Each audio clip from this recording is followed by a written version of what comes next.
This is Chris Kill with LakelandLocal.com with stage 2 of our core training routine, integrated training. And when I say integrated training, that simply means integrating the work that we do from the floor into standing position in higher level exercises.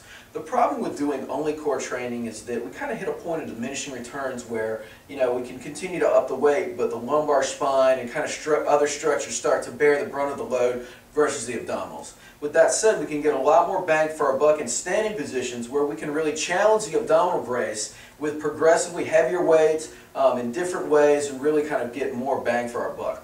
All right, with that said, what I've done is I've set up 2 exercises that do just that, followed by a floor-based core exercise where we don't have to go so heavy because we've already fatigued our brace and we're just trying to finish things off with a little bit of endurance. So with that said, our first exercise is an anti-rotation exercise. We're trying to resist rotation.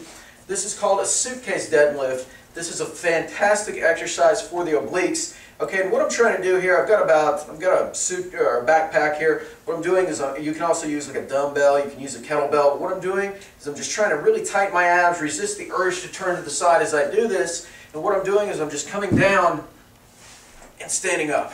Right now I've got about 50 pounds in here, but I'm really feeling the pull in my opposite oblique. So here, just trying to resist the urge to twist. I'm going to do about 6 to 8 reps, and then I'm going to hit the other side.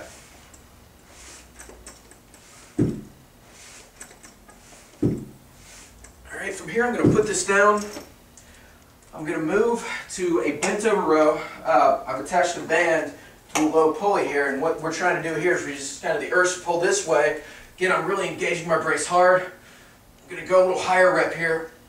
I'm going to do about 10 to 15 reps, and again, I'm trying to keep this slight arch in my back, keep my abs tight, keep the brace. And what I like about a band is you can really squeeze it hard. It helps to kind of facilitate this brace and keep this going on. All right, now for our last exercise, we're going to perform straight leg sit-up. But by the time we get to the straight leg sit-up, we only have to do a couple reps because this is already fatigued. I'm already very tired here. I'm just going to finish this off. So what I'm going to do, cross my arms, keep my abs tight, press my back into the ground. Whoa. I tend to sit up straight. I'll hold my hands up.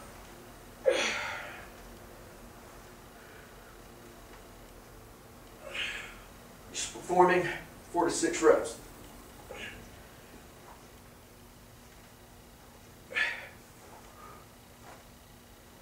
Here we go. So that's about 5. And as you can see, that first rep for me when my arms were crossed, which is normally pretty easy, was very difficult because I was already fatigued. I was already feeling that in my brace, so we don't have to go that heavy. Exercises that are normally, pretty easy for you will be very challenging at the end. Therefore, we don't have to do a lot of direct abdominal work, but by the same token, everything is abdominal work. So I want you to think about, different kind of standing combinations that can help to kind of get this effect going on. And when we're talking about anti-extension, kind of working the middle of the stomach here, that would be, pulling. Things that maybe a squat where you're holding something out here like this, you're resisting the urge to arch the back. And then for the obliques, we're talking about things such as offset loading. So we've got like a 1-arm press, would do it, a 1-arm row, again because I'm trying to resist twisting this way, offset loads where I'm just holding, an object to one side. And you can do various motions with this. You don't have to deadlift. You can do things like a reverse lunge. You can perform step-ups, but you can do carries where we're just carrying it along. That's a fantastic exercise. But really, all of those things are resisting kind of movements as opposed to creating it. And that's what I really want you to think about in standing positions for moving along. So, in summary, 2 core exercises in standing. Finish up with floor-based exercise, and that is the gold standard for core training.